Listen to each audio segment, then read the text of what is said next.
Hi students, welcome back to the class IPC Biology. This is Fawad Hussain and today our topic is composition and organization of chromosome. इस topic में सबसे पहले हम बात करते हैं न्यूक्लिक एसिड का कि क्रोमोसोम में कौन सी न्यूक्लिक एसिड प्रेजेंट है। तो यूजुअली वही आरएनए एंड डीएनए प्रेजेंट होते हैं क्रोमोसोम में। सेकंड नंबर पर प्रोटीन की बात करें तो प्रोटीन हम कहते हैं कि टू टाइप ऑफ प्रोटीन्स हैं। एक को हम कहते हैं कि हिस्टोन प्रोटीन प्रेजेंट होते हैं जो बेसिक प्रोटीन है, और ये प्रोटीन क्या करते हैं, regulate the structure of chromosome. यहाँ पर 5 different type of histone protein है, H1, H2A, H2B, H3 and H4। Non histone protein कौन से हैं? ये एसिडिक प्रोटीन होते हैं जो रेगुलेट करते हैं enzymatic functions of the chromosome. इसके एग्जांपल है RNA polymerase and DNA polymerase जो रेगुलेट करता है replication and transcription of chromosome और डीएनए। थर्ड नंबर पर आते हैं मिथेलिक आयंस, तो भी ये भी प्रेजेंट होते हैं क्रोमोसोम में, जिसका एग्जांपल है मैग्नीशियम और कैल्शियम वगैरह।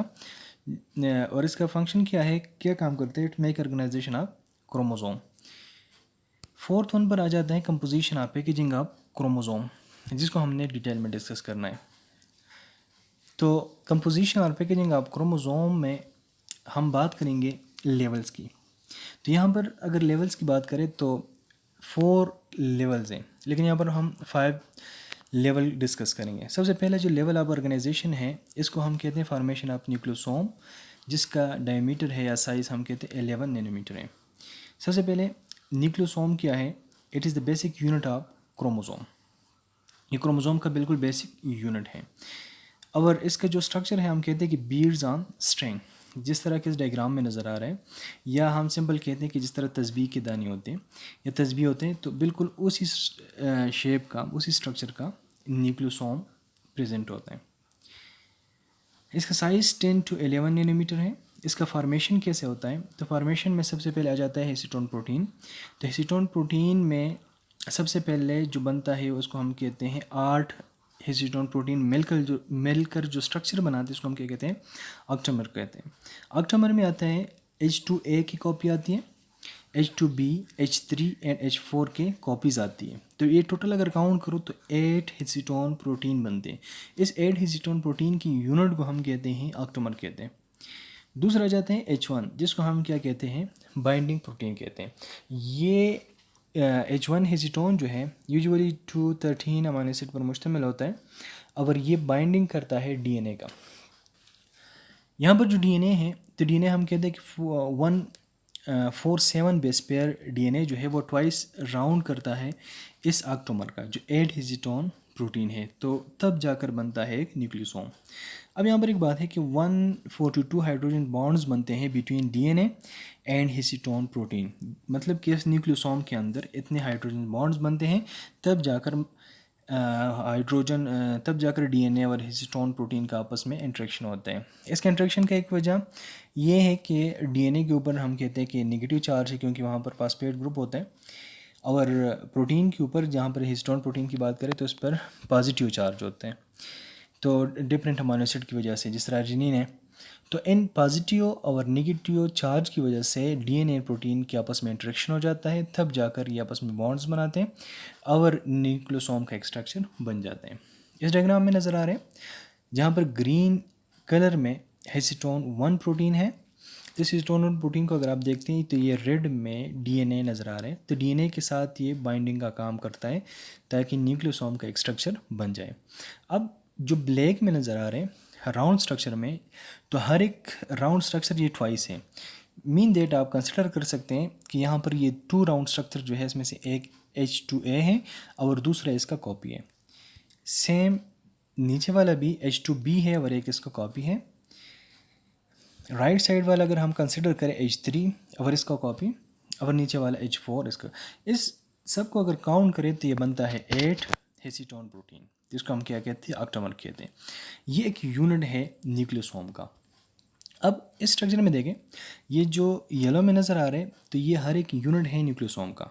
अब न्यूक्लियोसोम को जो डीएनए कवर करता है, तो इसको हम क्या कहते हैं, कोर डीएनए कहते हैं, जो 147 बेस पेयर का यूजुअली होता है।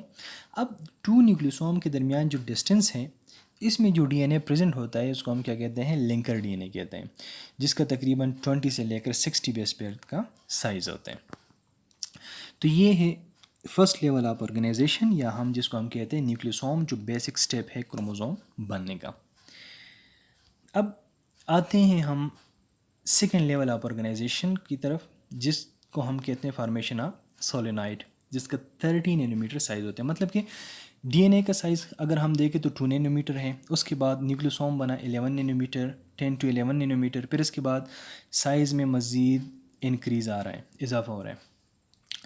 तो सोलेनॉइड को हम सिंपली ये कह सकते हैं कि जो न्यूक्लियोसोम बन गए तो उसके आपस में अटैचमेंट हो जाता है।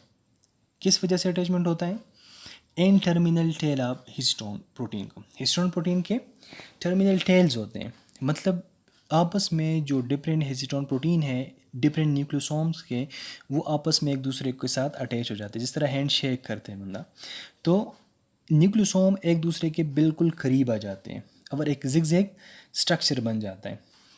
और इसका अगर डायमीटर देखें तो 30 नैनोमीटर बनता है। अब ये जो सेकेंड लेवल ऑफ ऑर्गेनाइजेशन है, या सोलेनॉइड का बनना है, या जिगजैग स्ट्रक्चर का बनना है, या हम सिंपल कहते हैं क्रोमेटिन फाइबर का बनना है, तो ये होता है G1 and G2 phase of cell division कहते हैं। G1 मीन कि ग्रोथ फेज 1 या ग्रोथ फेज 2 में। अब क्यों इसकी ज़रूरत है, तो ज़रूरत इस वजह से है कि वहाँ पर ट्रांसलेशन ट्रांसक्रिप्शन की ज़रूरत होती है, क्योंकि ग्रोथ के टाइम प्रोटीन बनने की ज़रूरत होती है, तो ग्रोथ के टाइम डीएनए के ओपन होना ज़रूरी है, ताकि वहाँ से मैसेंजर आरएनए बने और मैसेंजर आरएनए से फिर जाकर बाद में प्रोटीन बने। तो ये होता है G1 एंड G2 फेज़ में। यहाँ पर क्रोमोसोम के 2 मेन रीजन्स होते हैं। एक रीजन को हम कहते हैं हेट्रोक्रोमेटिन रीजन कहते हैं, जो हाईली कंडेंस्ड रीजन होता है, जहाँ पर कोई ट्रांसक्रिप्शन नहीं होता, मतलब हाईली पैक्ड रीजन होता है, बिल्कुल पैक्ड होता है, जहाँ से कोई ट्रांसक्रिप्शन नहीं होना, जहाँ से कोई भी मैसेंजर आरएनए ने नहीं बनना। दूसरा रीजन को हम कहते हैं यूक्रोमेटिन रीजन। ये वो रीजन होता है जो नॉन कंडेंस रीजन है, मतलब ओपन रीजन है। किस चीज़ के लिए ओपन रीजन है, ट्रांसक्रिप्शन के लिए, कि मतलब वहाँ से मैसेंजर आरएनए बने फिर वो जाकर प्रोटीन बना दे। तो ये 2 मेन रीजन होते हैं, एक से ट्रांसक्रिप्शन हो सकता है, दूसरे से नहीं। इस डायग्राम में भी नज़र आ रहा है कि यहाँ पर जो ऑरेंज में नज़र आ रहे थे ये न्यूक्लियोसोम्स हैं। न्यूक्लियोसोम्स आपस में इसका इंटरेक्शन हुआ है, इंटरेक्शन होने के बाद इसने एक स्ट्रक्चर बनाया राउंड, जिसे हम क्या कहते हैं, सोलेनॉइड कहते हैं, जिसका 30 नैनोमीटर के डायमीटर होता है। अब आते हैं हम थर्ड लेवल ऑफ ऑर्गेनाइजेशन का, जिसका हम कहते हैं फॉर्मेशन ऑफ सुपर कॉइल, जिसका 200 नैनोमीटर डायमीटर होता है। तो ये जो सोलेनॉइड बन गया, ये कॉइल हो जाता है अगेन एंड अगेन, और एक स्ट्रक्चर बनाते हैं जिसको हम क्या कहते हैं, सुपर कॉइल कहते हैं। इसका थिकनेस हम कहते हैं कि 200 नैनोमीटर तक होता है। इस डायग्राम में नज़र आ रहा है, जिस सबसे स्टार्ट में है तो ये समझो कि न्यूक्लियोसोम है, जो बीड्स लाइक स्ट्रक्चर है। फिर इसके बाद सोलेनॉइड बन गया, सोलेनॉइड मज़ीद कॉइलिंग होकर बन गया क्या, सुपर कॉइल बन गया। अब first second and third level हमने पढ़ा, इसके बाद हम पढ़ते हैं फोर्थ लेवल ऑफ ऑर्गेनाइजेशन, या हम सिंपल कहते हैं कि फॉर्मेशन ऑफ क्रोमेटिड, जो 700 नैनोमीटर के होते हैं। अब यहाँ पर जो सुपर कॉइल है वो हाईली कंडेंस हो जाते हैं और एक स्ट्रक्चर बनाते हैं जिसको हम क्या कहते हैं, क्रोमेटिड कहते हैं। इसका थिकनेस 700 नैनोमीटर है। इस डायग्राम में देखें कि जो सुपर कॉइल अभी हमने पढ़ा वो मज़ीद कंडेंस होता जाते हैं और एक स्ट्रक्चर बनाते हैं जिसको हम क्या कहते हैं, क्रोमेटिड कहते हैं। इसके बाद फिफ्थ लेवल ऑफ ऑर्गेनाइजेशन, जो यूजुअली हम इसको नाम देते हैं फॉर्मेशन ऑफ क्रोमोसोम का। क्रोमेटिड तक अगर आप पढ़ते हो तो भी मतलब समझो कि एक कंप्लीट क्रोमेटिड अगर हो तो उसको भी हम क्रोमोसोम कंसिडर करते हैं, लेकिन जब जिस तरह डुप्लीकेट क्रोमोसोम का स्ट्रक्चर है तो उसका फिर हम कहते हैं कि फॉर्मेशन ऑफ क्रोमोसोम में कि उसका जो साइज़ है वो मज़ीद इंक्रीज़ हो जाता है, जिसको हम कहते हैं 1400 नैनोमीटर तक पहुंच जाते हैं। यहाँ पर ये तब बनता है जब 2 सिस्टर क्रोमेटिड बन जाते हैं, मतलब कि जब एस फेज से गुज़र जाता है कोई भी डीएनए क्रोमोसोम तो वहाँ पर उसका सिंथेसिस हो जाता है, मतलब कि वो एक क्रोमेटिड डुप्लीकेट हो जाती है, उसकी कॉपी बन जाती है। तो तब हम कहते हैं कि एक क्रोमोसोम के 2 सिस्टर क्रोमेटिड होते हैं। इसका थिकनेस 1400 नैनोमीटर है।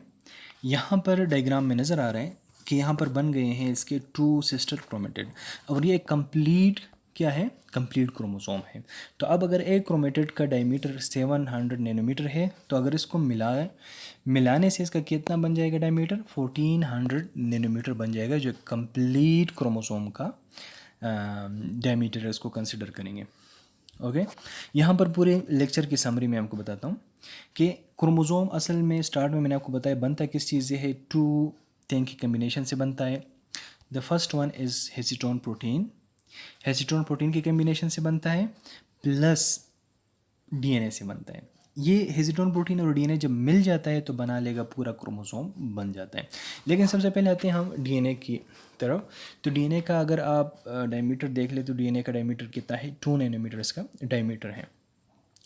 अब आते हैं हम फर्स्ट लेवल ऑफ ऑर्गेनाइजेशन, जिसमें हमने पढ़ा न्यूक्लियोसोम के बारे में पढ़ा।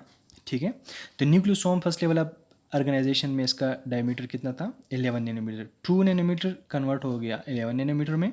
अब सेकेंड लेवल ऑफ ऑर्गेनाइजेशन की हमने बात की तो वो था सोलोनाइट फार्मेशन था। सोलोनाइट फार्मेशन में इसका डायमीटर कितना बना, 13 नैनोमीटर बना। अब थर्ड लेवल ऑफ ऑर्गेनाइजेशन में हमने बात की सुपर कॉइल की, कि ये सोलेनाइट कंडेंस हो गया, कॉइल हो गया एक अलग स्ट्रक्चर में, जिसको हम कहते हैं सुपर कॉइल। अब ये सुपर कॉइल का जो डायमीटर था वो 200 नैनोमीटर था।